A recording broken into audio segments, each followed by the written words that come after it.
voltamos aqui do Parque Estadual do Utinga com uma entrevista de peso para falarmos sobre o assunto que está em debate aqui na Amazônia, o meio ambiente, o clima.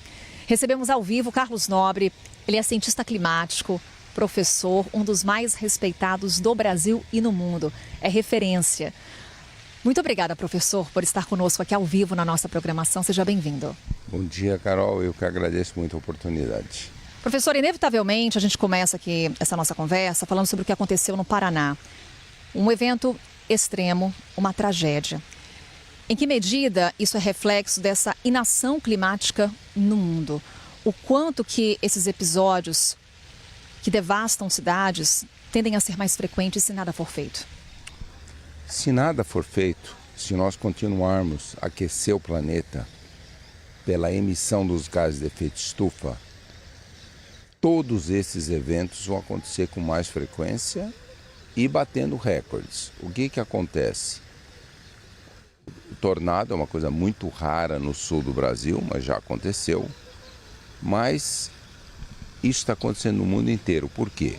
Porque com mais gases de efeito estufa na atmosfera, nós estamos jogando mais energia na atmosfera. O principal fator é mais evaporação de vapor d'água, principalmente dos oceanos, mas de todo lugar com água.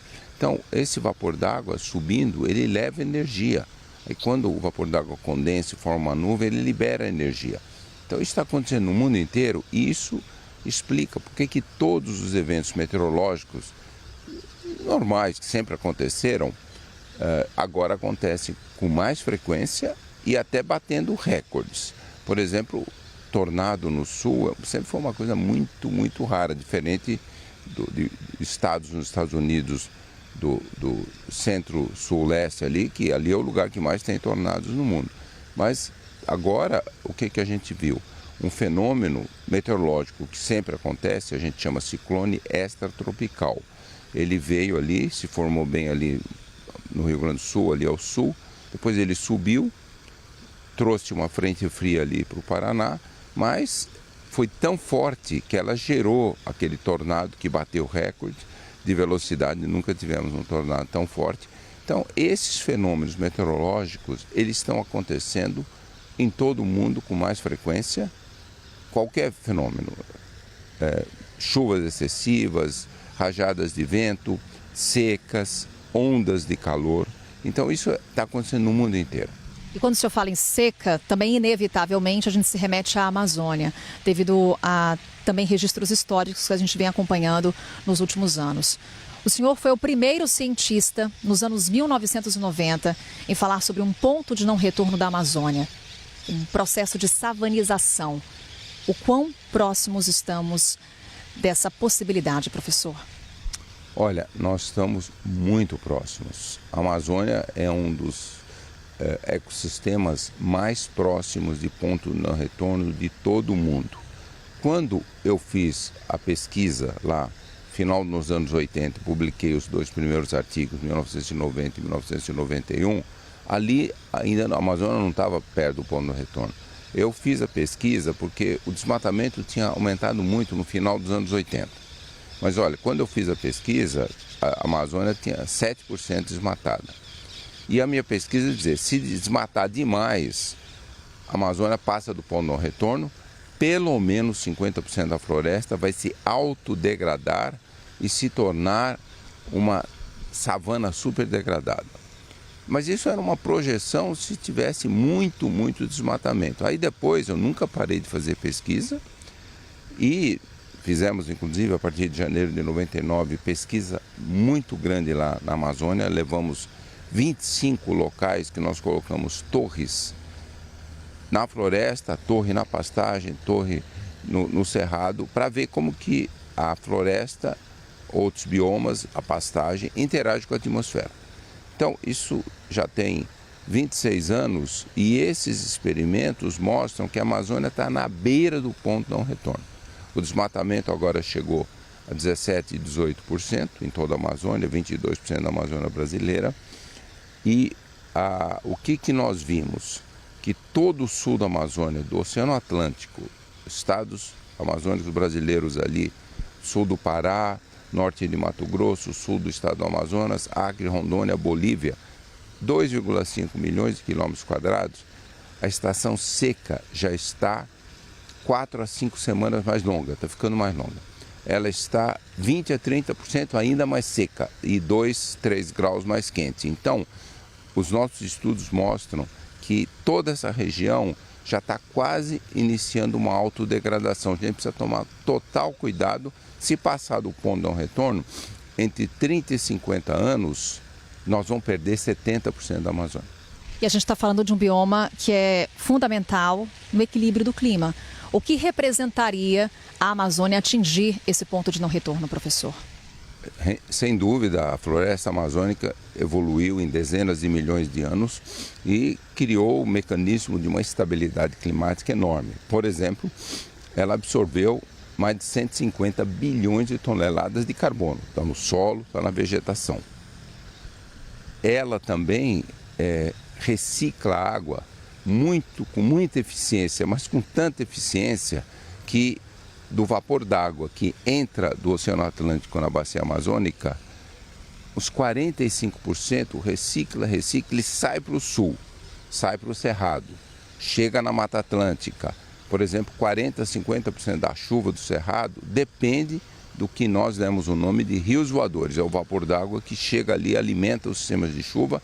Também no sul do Brasil, Uruguai, Paraguai, norte da Argentina, a Mata Atlântica ali, uns 35% da chuva depende desses rios voadores.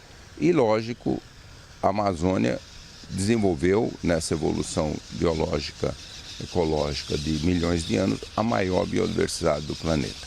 Estamos falando da maior floresta tropical do mundo, professor. E tem uma iniciativa por parte do governo federal, apresentada aos líderes internacionais que vieram aqui em Belém, que é o Fundo Florestas Tropicais para Sempre.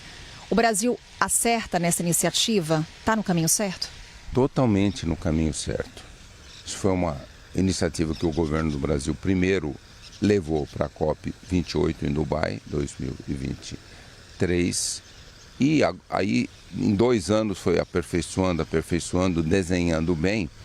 Porque se de fato isso aqui avançar, os países todos fornecerem o fundo de 25 bilhões de dólares, governos, e depois o setor privado financeiro do mundo, mais 100 bilhões, chega no que o governo, o TFFF, né, o Fundo de Floresta Tropical para Sempre, quer você ter esse recurso, mas é fundo de investimento, isso não é doação.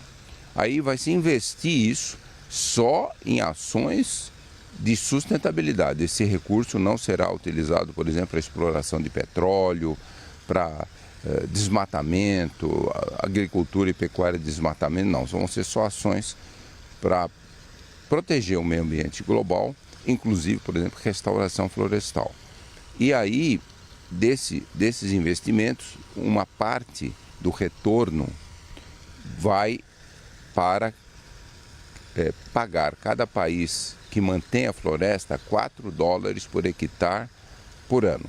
Então, o cálculo que foi feito, nós temos 11 milhões de quilômetros quadrados de florestas aqui na América do Sul, na África Equatorial e no Sudeste Asiático. Lógico, nós aqui na América do Sul, maior floresta tropical, a Amazônia é a maior floresta tropical. Então, isso aí, $4, isso vão ser uns 4,5 bilhões de dólares por ano. Por que isso é importante? Vai ser a primeira vez na história que vai haver um pagamento por serviços ecossistêmicos. Todos os serviços que eu mencionei, a floresta remove gás carbônico da atmosfera, a floresta recicla a água e mantém as chuvas muito altas na Amazônia e também no Cerrado e na Mata Atlântica. Então, todos mantém a maior biodiversidade. As florestas tropicais têm a maior biodiversidade do mundo. Então, tudo isso será, pela primeira vez, um pagamento para manter. E se alguém desmatar 1 hectare, perde 100 perde $400. Então, para incentivar muito a zerar o desmatamento em todas as florestas tropicais do mundo. Professor, o senhor tem uma longa experiência em conferências do clima da ONU, mas o senhor disse que essa, a COP30 em Belém do Pará, é a mais importante de todas. Por quê? E acrescento mais uma pergunta. Diante do que acompanhamos até aqui, temos indicativos de que, de fato, a COP30 será a mais importante de todas?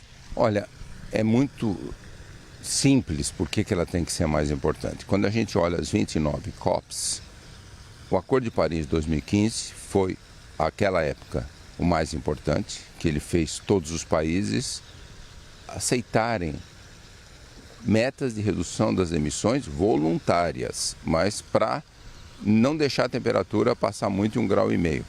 Aí depois, na COP26, em 2021, em Glasgow, na Escócia, todos os países de novo falaram, olha, a ciência mostrava que não pode passar de 1,5 graus de jeito nenhum. E para isso, o cálculo naquela época, 2021, era reduzir 43% das emissões até 2030 em relação à emissão de 2019 e zerar as emissões líquidas até 2050. Mas o que aconteceu? De repente, nós atingimos 1,5 graus por 21 meses, segundo semestre de 2023, todo 2024, até abril de 2025, mas continuou. Esse ano a temperatura está perto também de 1,5, até outubro ela estava ali quase 1,5 graus. E isso significa que a gente não pode esperar até 2050 para zerar as emissões.